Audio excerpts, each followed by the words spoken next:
Agenda आज तक के इस मंच पर आपका बहुत स्वागत है सर।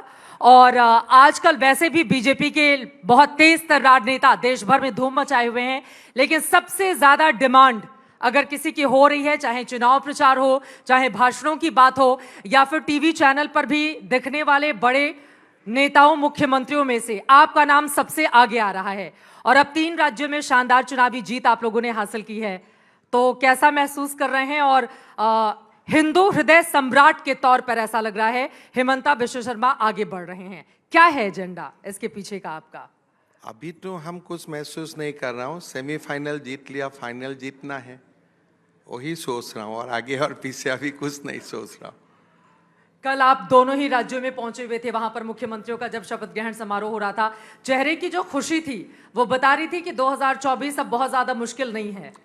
देखिए, चुनाव को कभी भी बहुत इजी नहीं लेना चाहते हैं, और जो वो होना भी नहीं चाहिए। लेकिन जो एक पॉलिटिकल एनालाइजर बोलिए, या तो एक पॉलिटिक्स में बहुत दिन रहने का बाद जो भी मेरा थोड़ा अभिज्ञता है, 350 का लक्ष्य लेके आगे बढ़ना है, और मोदी जी को देश का तीसरा बार प्रधानमंत्री बनाना है विथ 350+ सीट्स। मतलब अभी 3 राज्यों की हैट्रिक लगी है और अब मोदी जी के लिए हैट्रिक लगाने की तैयारी आप लोगों ने शुरू कर दी है। हैट्रिक होना तो कोई उसमें कभी भी कुछ डाउट नहीं था, लेकिन यही है कि मोदी जी जब तीसरा बार देश का प्रधानमंत्री बने, अमृत काल में 350 से ऊपर सीट लेके प्रधानमंत्री बने, यही हम सबका मिशन है। अभी 350 से ज्यादा सीटों का लक्ष्य आप लोगों ने 2024 के लिए रखा हुआ है, लेकिन कांग्रेस पार्टी का यह कहना है कि 2018 का बीजेपी को रिजल्ट याद करना चाहिए, जब इन तीनों ही राज्यों में, जहां पर आज 2023 में बीजेपी जीती है, उस समय कांग्रेस जीती थी। यह अलग बात है कि 2019 में बीजेपी की सरकार बन गई, मोदी जी फिर से प्रधानमंत्री बन गए। तो उनका यह कहना है अभी उनके पास वक्त है। ऐसा नहीं है कि अगर 3 राज्यों में चुनावी हार हुई है या 5 राज्यों में हार हुई है तो उनका मनोबल डाउन हो गया है। उन्होंने कहा है 24 में बड़ी और कड़ी टक्कर देने वाले हैं बीजेपी को। कौन? कांग्रेस ने बोला है जी। आप भी क्या बात बोलते हैं? क्यों, आपको यकीन नहीं हो रहा है इस पर? मैं तो पहला बार सुना कि कांग्रेस अभी भी बोलने का ताकत रखते हैं। आपको ऐसा क्यों लग रहा है कि कांग्रेस अभी भी बोलने की ताकत नहीं रखती है? मैं आपको क्या बताऊं, मेरा तो यही बात है कि पहले ही कांग्रेस का जो था ये 3 चुनाव रिजल्ट का बाद वो तो क्रीज से बाहर है, वो तो अभी क्रीज में भी है ही नहीं हो। आपको नहीं लगता है कि कहीं पर भी मुकाबले में कांग्रेस पार्टी है? मैं मुझको तो दिखाई नहीं देते। आपको देखते हैं? अभी मुझको तो दिखाई नहीं देते हैं कांग्रेस को। देश भर की 200 अभी कांग्रेस का एक लड़ाई चल रहा है कि 2014 2019 कम सीट मिलने में वो अपना ही एक फाइट चल रहा है भाई। उनका जो अभी मेन जो मिशन है कि 19 से उनको ज्यादा मिले 2 सीट, कि 19 से कम ना हो जाए, वो तो अपना क्रीज बसाने का चक्कर में है अभी। ये कांग्रेस के अंदर की बात आपको कैसे पता है? देखिए, मैं 22 साल कांग्रेस में रहा, तो कांग्रेस का अंदर का बात जानना ये तो एक मेरा आर्ट है। उधर CWC होते रहेगा और मैं आपको, मेरा पास आइए, मैं रिजोल्यूशन आपको बताते रहूंगा।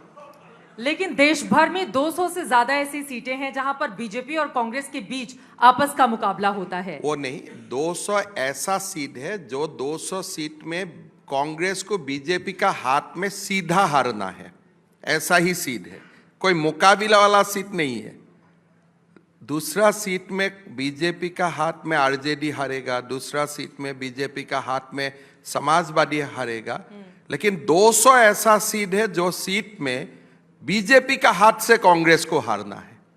तो अभी से आपने अनाउंस कर दिया ये। कहाँ है कोई? जिस दल का लीडर अपना स्टेट छोड़ के पूरा नॉर्थ से साउथ तक यू टर्न लेते हैं, वो पार्टी का मोरल क्या है, उस पार्टी में मनोबल क्या होता है, आप बताइए। तो वो कह रहे हैं कि वोट प्रतिशत में ऐसा नहीं है कि हम बहुत ज्यादा कम हैं। बीजेपी इस गुमान में नहीं रहे कि वोट प्रतिशत हमारा गिर गया है। हम तो सीट को देखना है, प्रतिशत तो आप लोगों को देखना है, वो तो स्टूडियो का खाना होता है।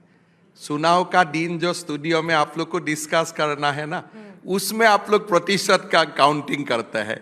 हमारा तो ये काउंटिंग करना है भाई, तुम जीता कि हारा, जीत गया तो हमारा काम हो गया। प्रतिशत वाला बिजनेस हमारा नहीं है, वो तो आप लोगों के लिए हम लोग छोड़ देता हूँ रात में स्टूडियो में डिस्कस करने के लिए। ये जो इतना आत्मविश्वास मुख्यमंत्री जी आप दिखा रहे हैं, इसके पीछे की क्या वजह है? मतलब 3 राज्यों की जीत ने आप लोगों को बिल्कुल ऊर्जा से लबरेज कर दिया वो है। बात नहीं है सित्रा जी, लोकसभा कभी डिबेटेबल था ही नहीं।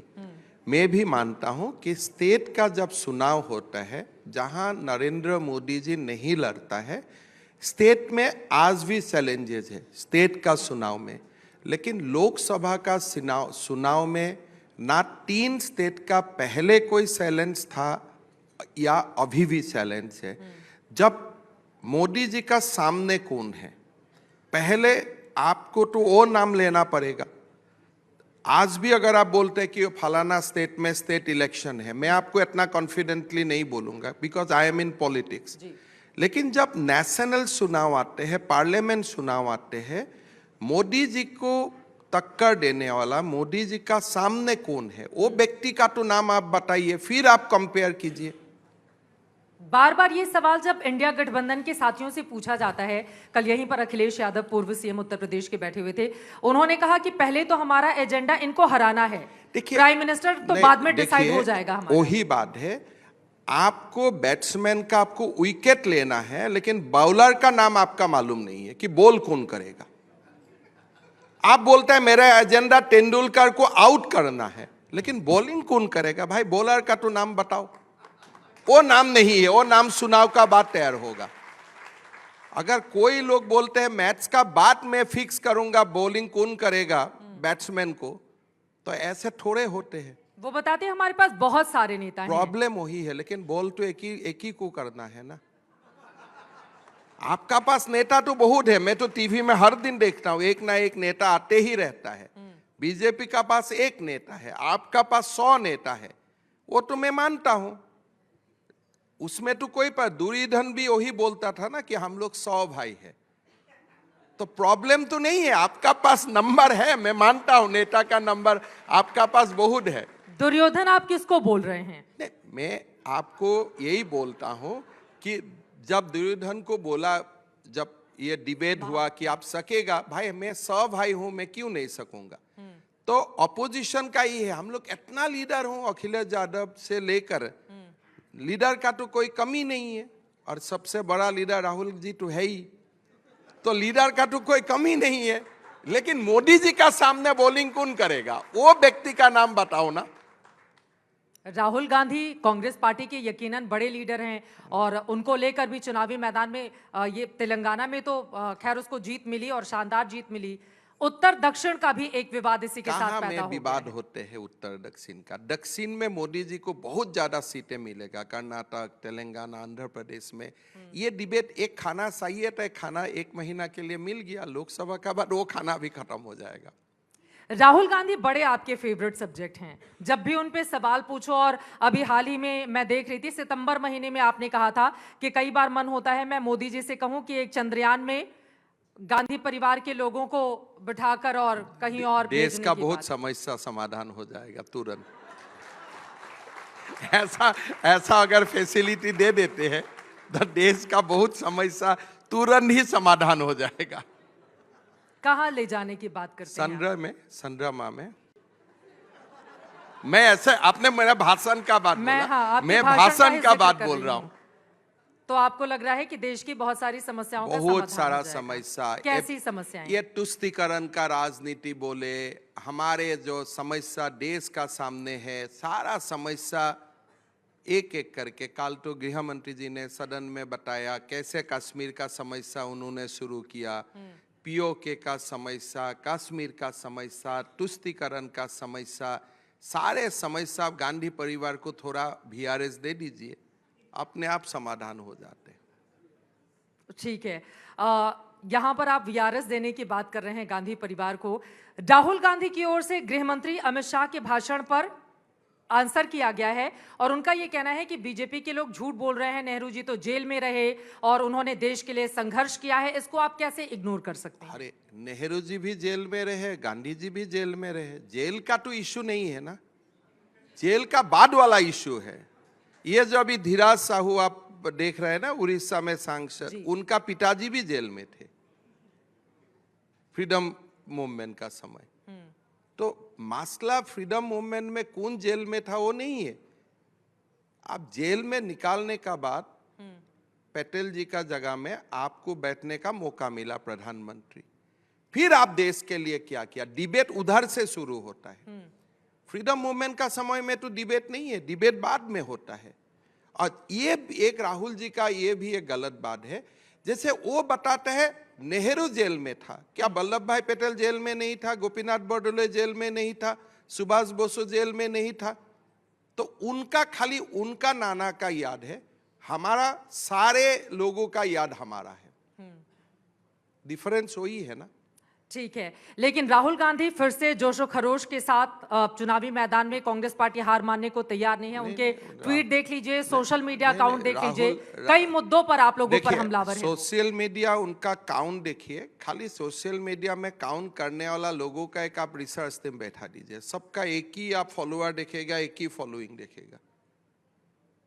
आपको लग रहा है कि फिक्स फॉलोअर्स है उनके? देखिए, आपका देश में ऐसा एक बड़ा वर्ग है जो कांग्रेस को जिंदा रखने चाहते हैं, वो करवा लेते हैं काउंट।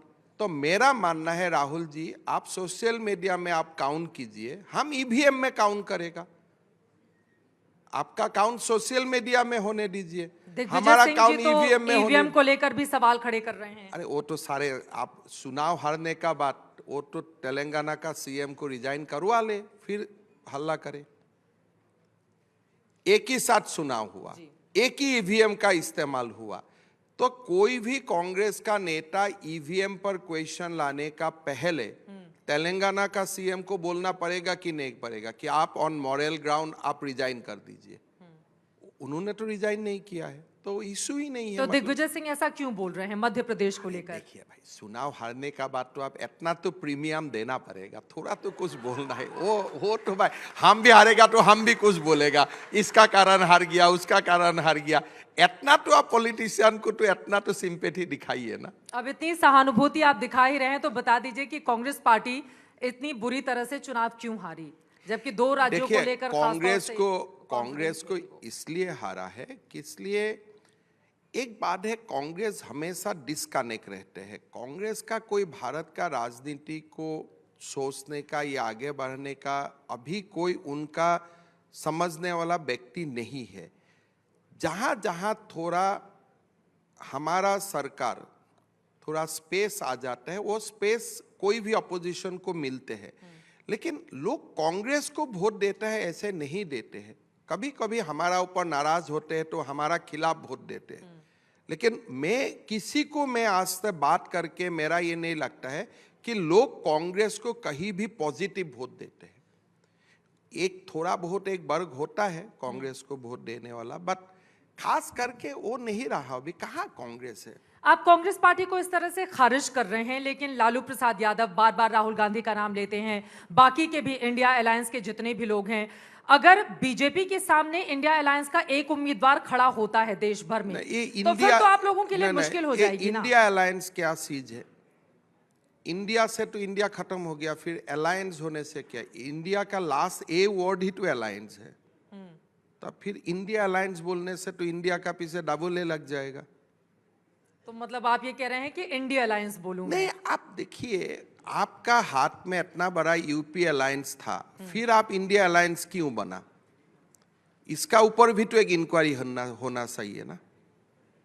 अभी गृह मंत्री जी ने बताया संसद में, आपका पास इतना बढ़िया नाम था, जो नाम का दम पर आपने देश को दो बार प्रधानमंत्री दिया, फिर आपने अलायंस का नाम क्यों आपने छोड़ दिया?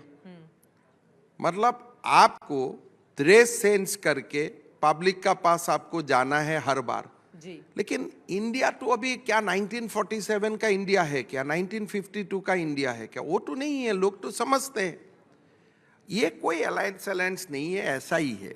आपको लग रहा है कि अगर एक साथ आ भी जाएं तो भी बीजेपी का कुछ बिगाड़ नहीं पाएंगे देखिए ये वो लोग? बात नहीं है। आपका पास इशू क्या है? आपका पास इशू है कि मोदी को हटाओ, लेकिन मोदी को क्यों हटाना चाहिए? देखिए लोगों का सामने जब आप जाते हैं, आप बोले हैं भाई आप मोदी को हटाओ। अरे भाई मैं तो मान लिया मोदी जी और आपको ठीक है, आप मोदी जी को हटाना चाहते हैं, लेकिन मैं वोट देने का पहले मुझको तो सोचना पड़ेगा ना, मैं मोदी जी को क्यों हटाऊं? वो वो बार बार मुद्दा। ओबीसी की बात करते हैं, वो जातिगत जनगणना की अरे बात भाई, करते हैं, खुद महंगाई रोजगार के मुद्दे पर आप लोगों को ये घेरते हैं। बताइए, खुद नरेंद्र मोदी देश का ऐसा प्रधानमंत्री है जो खुद ही ओबीसी से आते हैं, तो राहुल गांधी का ओबीसी प्यार अभी क्यों हुआ?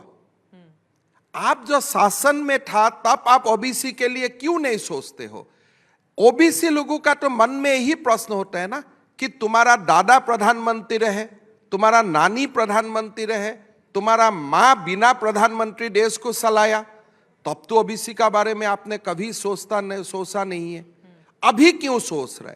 तो उससे ज्यादा वोट निगेटिव हो जाता है। उनको लगता है ओबीसी के साथ अन्याय कर रही है नहीं बीजेपी। नहीं, अन्याय कौन किया? अन्याय तो आप ही ने अन्याय किया। आपने मौका मिला, आप तो एक भी ओबीसी को पीएम नहीं बनाया। आपने क्यों जवाहरलाल नेहरू को पीएम बनाया?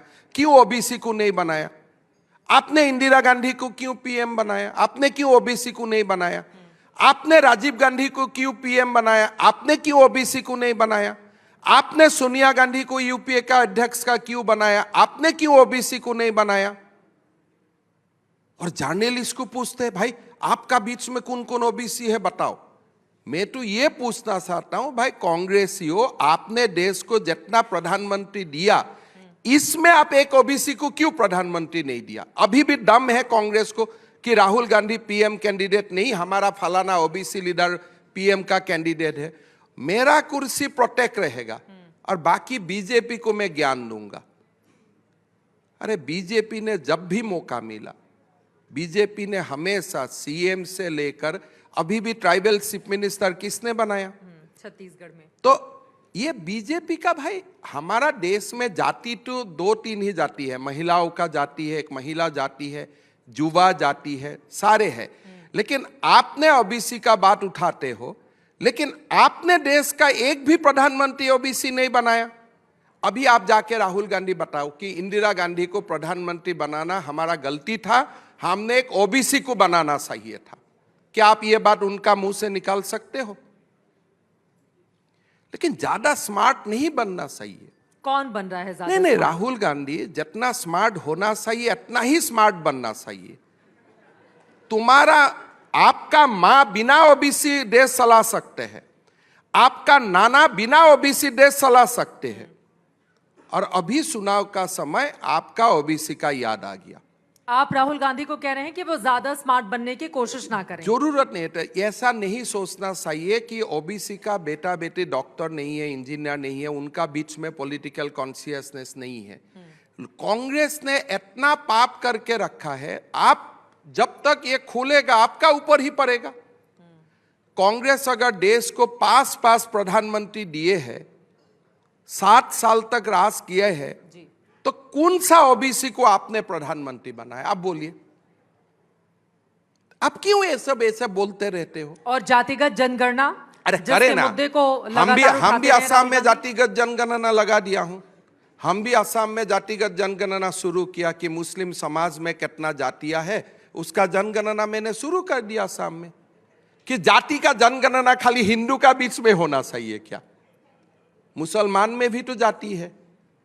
मैंने तो डंका बजा के असम में शुरू कर दिया कि आप तो डंके की चोट पर बहुत कुछ कर रहे हैं। मैंने अभी 1200 से ज्यादा मदरसे बंद करवा रहे हैं। एक मंत्री अकबर थे, पूर्व मंत्री छत्तीसगढ़ के, उनको कह रहे हैं कि अकबर को हटाना बहुत जरूरी है, नहीं तो 100 अकबर लेकर आ जाएगा। वो तो लाते हैं ना, नहीं लाते हैं। एक अकबर को आपने मौका दिया तो दूसरा बाबर को आपने लाया, तो बाबर फिर हुमायूं औरंगजेब अकबर को लेके आया कि नहीं? वो तो लाते हैं। मैं तो कोई बिना हिस्ट्री से नहीं बात कर रहा हूं। लेकिन असम में भी हम जातिगत जनगणना शुरू किया कि मुस्लिम समाज में कितना जाति है, उनका परसेंटेज कितना है, क्या फॉरवर्ड मुस्लिम ही सारे सुविधा लेके रखते हैं कि भाई हमारे तो हिंदू का ओबीसी एसटी एससी हमें तो एक सिस्टम बन गया है कॉन्स्टिट्यूशन बाबा साहेब का कारण। मुस्लिम समाज में तो ये नहीं बना है। तो सिर्फ मुस्लिम समाज का क्यों करवा रहे हैं? हिंदू का तो हो चुका है ना। हमारा आपने तो, क्या वो आंकड़े जारी किए? हाँ, हमारा तो फिंगर टिप्स में ही आसाम में ये कम्युनिटी इतना है, ये कम्युनिटी इतना है। वो तो चुनाव लड़ने के लिए ना, लेकिन देखिए, क्या इस तरह जैसा कि बिहार ने देखिए, जारी किया, क्या वैसे असम की सरकार ने उसमें जारी क्या किया आपके प्रॉब्लम नेतृत्व है? में? अरे आप कितना है मैं कितना है जानने में क्या प्रॉब्लम है, लेकिन जहां मैं नहीं जानता हूं उसमें जाके जानना जरूरी है ना। हमेशा आप देखिए, जब जाति का बात आते हैं आप हिंदू का तरफ अंगुलियां लगा देते हो, लेकिन सबसे जातिगत जनगणना का जो इंपॉर्टेंस है ये मुस्लिम समाज में है। इसलिए मुस्लिम समाज का जो पिछले वर्ग का लोग है उनको जातिगत जनगणना नहीं होने का कारण उनको कोई सुविधा नहीं मिलते हैं। पसमानदा मुसलमानों की बात बस कर रहे हैं? हमारा असम में उसका नाम अलग अलग है, लेकिन मैं तो ये मानता हूं अभी अगर देश को सबसे ज्यादा जरूरत है एम्पावरमेंट का दृष्टि से, अगर आप एम्पावर करना चाहते हैं तो मुस्लिम का बीच में एक जातिगत जनगणना होना चाहिए। लेकिन भरोसा कैसे देंगे आप उन लोगों के बीच में? मुस्लिम समाज को क्या ऐसा नहीं लगता है कि असम के मुख्यमंत्री मुसलमानों के खिलाफ दिमाग में एक अलग ही बीज लेकर चल रहे हैं? नहीं, मदरसे को बंद करो और अकबर को कहो कि ये तो कई सारे अकबर बाबर लेकर आएंगे और फिर पर्टिकुलर मुस्लिमों की ही जनगणना करवाओ। ये आपको लगता है जब मुस्लिम समाज का जनगणना होगा मुस्लिम समाज का अंदर कौन कौन बैकवर्ड है आपको पता चलेगा, उनका एम्पावरमेंट होगा। आप एक ब्लॉक कर देते हैं, हिंदू का पूरा जातियों का लिस्ट दे देते हो और मुसलमान को मुसलमान बोलते हो, इसका साथ तो अन्याय होते हैं। अगर हिंदू का आपने 200 जाति का गिनती करवा देते हो तो मुसलमान समाज का बीच में तो भी वो गिनती होना चाहिए, तभी जाके एम्पावरमेंट होगा। जातिगत जनगणना क्यों चाहिए? एम्पावरमेंट के लिए ना। तो एम्पावरमेंट तो मुसलमान समाज में भी होना चाहिए।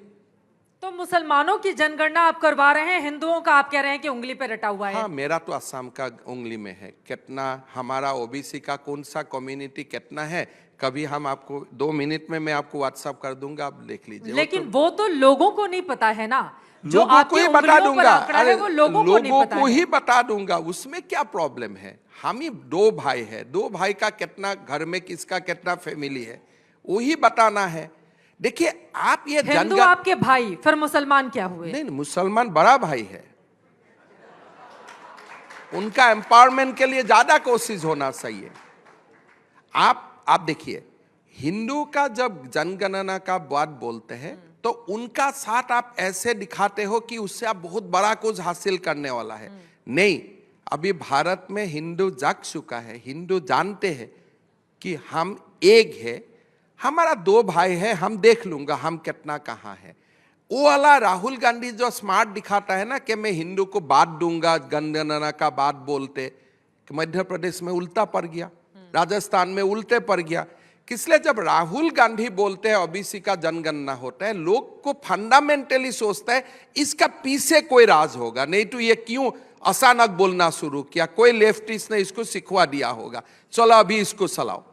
आप 7 साल में जो बात नहीं कर रहा है, आप जब तुरंत बात करता है चुनाव सभा में, लोगों का मन में डाउट आ ही जाते हैं, क्या वो हिंदू को बांटने का कोशिश कर रहा है? लेकिन अभी देश में हिंदू बांटेगा नहीं, वो समय पार हो गया। एम्पावरमेंट चाहिए, एम्पावरमेंट होगा। हम तो सब कुछ देने के लिए तैयार है, सब कुछ, कोई प्रॉब्लम नहीं। मेरा छोटा भाई को कुछ मिलेगा, उसमें मेरा क्या प्रॉब्लम है? लेकिन जनगणना कहाँ होना चाहिए? मुसलमान समाज में। इसलिए आप उनको एक यूनिट हिसाब से पकड़ा, इसका कारण मुसलमान समाज का जो एक बेस लेवल में लोग समुदाय है, जातियों है, उनको हमारा देश कभी भी न्याय नहीं दिया। तो मेरा कांग्रेस से निवेदन है, आप ओबीसी का जनगणना का बाद आप जरूर बोलिए, मेरा कोई प्रॉब्लम नहीं है, लेकिन आप मुसलमान समाज का जनगणना का बाद बोलना शुरू कीजिए। जब आप मुस्लिमों की जनगणना की बात करते हैं और कहते हैं कि नहीं, उनको ताकत देने के लिए बहुत जरूरी हो जाता है, दूसरी तरफ आप मदरसों को बंद, 1200 से ज्यादा मदरसे बंद कर दिया। लेकिन आप अभी असम में जानते हो, हमने जब मदरसा बंद किया, सरकारी मदरसा, हमने बोला कि लोगों को डॉक्टर इंजीनियर बनना चाहिए। अभी हर साल असम में 250 मुसलमान का बेटा बेटी मेडिकल पढ़ते हैं, इसलिए हर मुसलमान बहुल जनबसती इलाका में हमने मेडिकल कॉलेज बना दिया। 250 से 300 हमारा बेटा बेटी मुसलमान समाज से डॉक्टर पढ़ते। तो आपको मुल्ला चाहिए कि डॉक्टर चाहिए? तो मैं तो एम्पावरमेंट का बात बोल रहा हूं ना। तो इसीलिए ये मेरा गुजारिश है कांग्रेस को कि इसलिए आप अनाथ फनाथ, आप जब ओबीसी का जनगणना का बात बोलते हैं लोग आपसे डाउट करता है, किसलिए आप ऐसा समय में बोलने का कोशिश कर रहा है जब आपको सत्ता चाहिए। अब सत्ता के लिए ओबीसी का जनगणना का बात मत बोलो। 7 साल में आपने नहीं बोला, अभी मत बोलो, चुनाव की बात बोलो, तब आपको लोगों को लगेगा इसमें जेन्युइननेस है।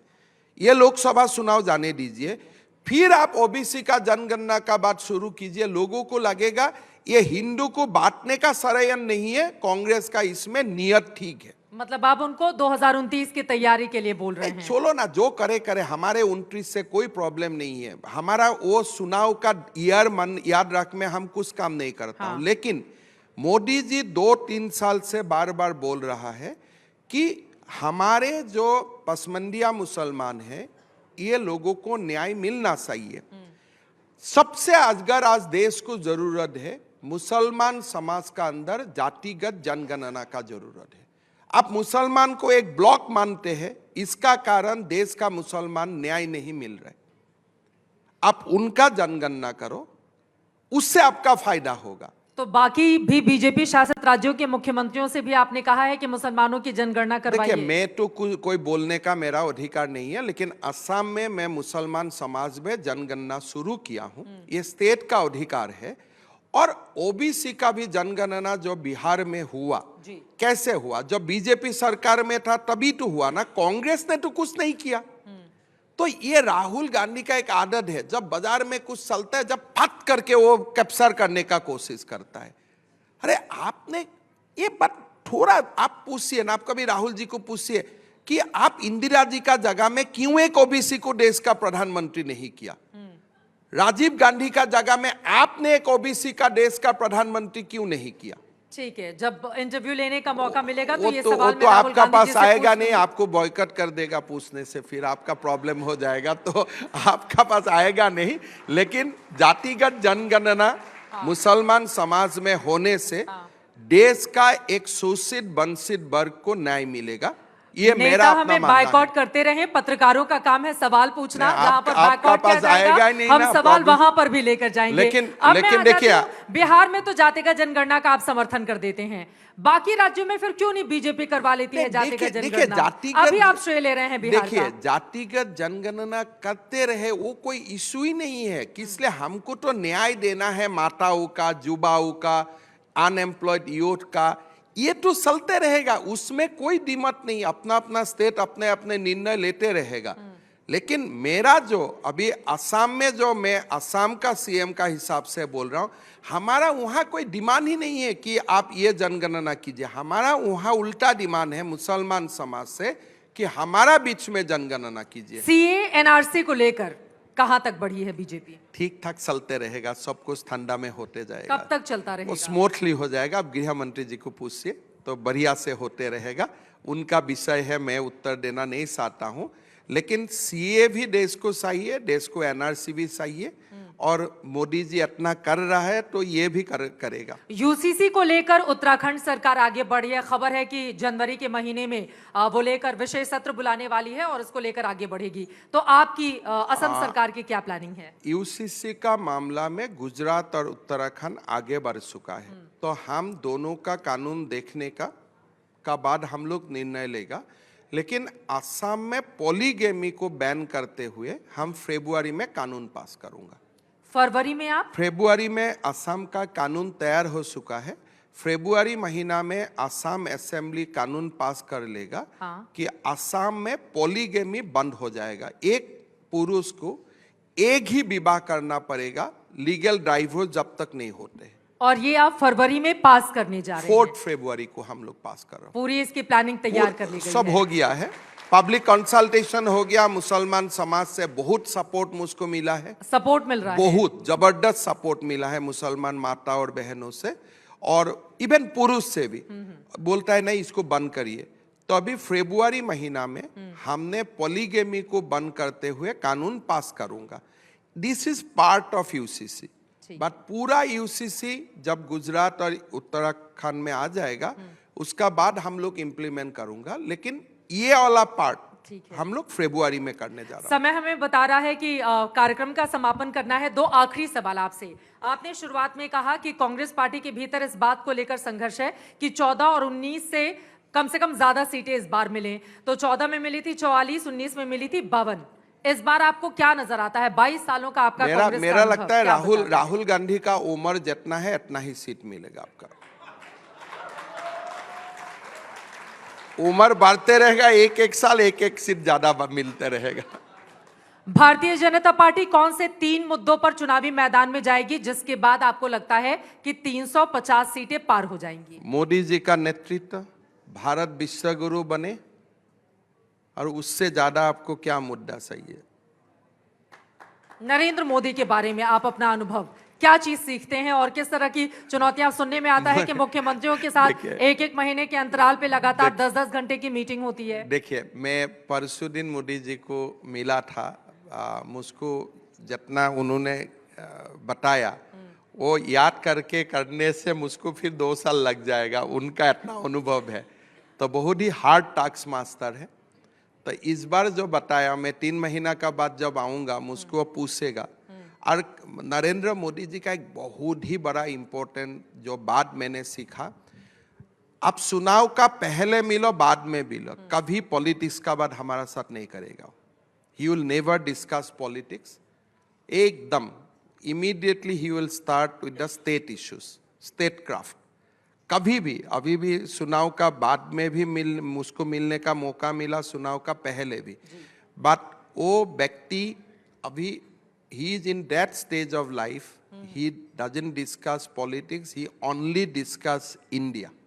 चलिए, बहुत शुक्रिया आपका हेमंता विश्व शर्मा जी, आज तक एजेंडा के मंच पर आने के लिए और तमाम सवालों के बेबाक जवाब देने के लिए। असम के मुख्यमंत्री का कहना है कि 2024 में अब की बार 350 पार, इनके दावे में कितना दम है इस पर हमारी नजर आज तक की लगातार बनी रहेगी। बहुत धन्यवाद सर।